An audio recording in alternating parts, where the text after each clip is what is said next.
अस्सलामुअलैकुम नाजरीन, आप देख रहे हैं न्यू बीबीसी न्यूज HD और मैं हूं आपकी मेजबान सना चौधरी। शामिल करते हैं आज की अहम खबरें। Sanghar report bureau chief of Pakistan Ghulam Qadir Bhayo बज़्म आशिकान रसूल सल्लल्लाहु अलैहि वसल्लम के रहनुमा रईस अहमद मुग़ल इश्क़ मुस्तफ़ा सल्लल्लाहु अलैहि वसल्लम और मोहब्बत रसूल सल्लल्लाहु अलैहि वसल्लम की वजह से अपनी मुनफरद पहचान रखते हैं। मोहब्बत रसूल अकरम सल्लल्लाहु अलैहि वसल्लम मोमिन के दिल की सबसे अजीम कैफियत में से एक है। सांगड़ में बज़्म आशिकान रसूल के रहनुमा और आशिक रसूल सल्लल्लाहु अलैहि वसल्लम रईस अहमद मुग़ल अलमारूफ गुड्डू भाई भी अपनी वालिहाना अकीदत मोहब्बत और इश्क़ मुस्तफ़ा के बायस एक मुनफरद शनाख्त रखते हैं।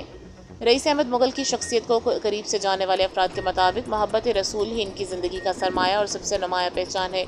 वो मुख्तलिफ महाफिल नात मिलाद और ज़िक्र दरूद की मजालिस में अक़ीदत और मोहब्बत के साथ शरीक होते हैं और नात रसूल मकबूल सल्लल्लाहु अलैहि वसल्लम पढ़ते और सुनते हुए बाज़ औक़ात इन पर ऐसी वजदानी कैफ़ियत तारी हो जाती है जिस पर इनका फ़ौरी तौर पर काबू रखना मुश्किल होता है। जश्न ईद मिलादुन्नबी की रैली में भी इश्क़ रसूल की कैफ़ियत तारी जश्न ईद मिलादुन्नबी हज़रत मोहम्मद मुस्तफ़ा के सिलसिले में सांगड़ में मुनक़िद होने वाली आज एक बड़ी रैली के दौरान भी रईस अहमद मुग़ल मारूफ गुड्डू भाई पर मोहब्बत और अक़ीदत की ऐसी कैफ़ियत तारी हो गई। इस मौके पर रैली में शरीक आशिकान रसूल और सिक्योरिटी फोर्सेस के एहलकार इंतहाई शफ़क़त और मोहब्बत के साथ इन्हें संभालते नजर आए।